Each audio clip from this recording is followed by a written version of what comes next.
he's like the hero in the least convenient circumstances for him. And how did you prepare for the role as an actor? To be honest, all the preparation was all the preparation was done for me. I've been reading the fantasy genre since I've been reading the fantasy genre since I was a boy, and my father's been read to me fantasy genre before I could read. And I played the games, I read the books. I've been living in the fantasy genre since I was this big. Wow. So all the preparation was done for me very, very early on.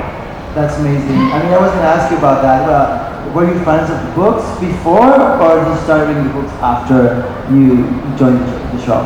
I didn't realize there were books initially. I thought that I played the PC games, I've been a PC gamer most of my life as well. And then after meeting Lauren said these are all based upon some books. I had assumed it was the other way around because I saw the game art on the books and I thought they were short stories based upon the game. I was very, very wrong. The books are absolutely amazing. For anyone who hasn't read the books and only played the game, definitely read the books. They are incredible. And that's what our show is based on as well, so also quite important. And what was it about Henry that made you say, okay, this guy, he's my girl? Have you seen his arms? Perfect answer. No, really, Henry has such passion, and he has embodied this role so wholly from the beginning. To the point that I'm so used to seeing him in the white wig and the yellow eyes that it's odd sometimes to see him as Henry Cavill.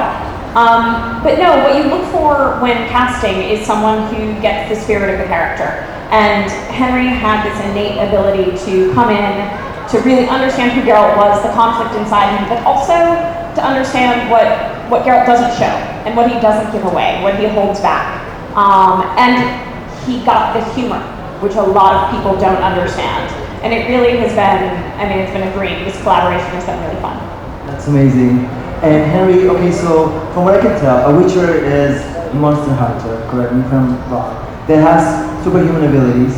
What else can you tell us about a Witcher? The most important thing about a Witcher is not the fact that they hunt monsters, not the fact that they have superhuman abilities. Is that, wow.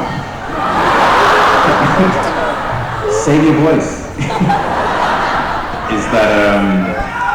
is that they have no political affiliation. They tend to stay out of politics. And so they are not only feared because of their powers and how they look, but because they can't be controlled either. And what's Geralt's secret ability?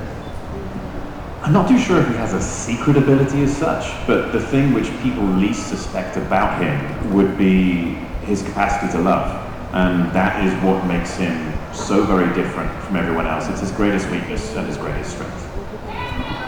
And in the world of The Witcher, which is a pretty tough world, Geralt is always caught in situations where he has to decide between the lesser of two evils. Does he always make the right choice? Unfortunately, he hardly ever makes the right choice. It puts him in a lot of hot water. He definitely tries. He tries his absolute best, and one thing you'll learn about one of the themes is that no matter which choice you make, you will end up in the wrong and in pain. And Lauren, speaking about the world of Witcher, what can you tell us about the continent and the political ideas and all the characters? That's a big question. That's a big one, I know.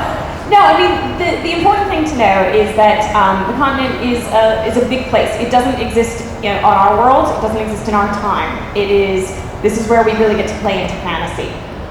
So it's a big world. There are people from everywhere across it.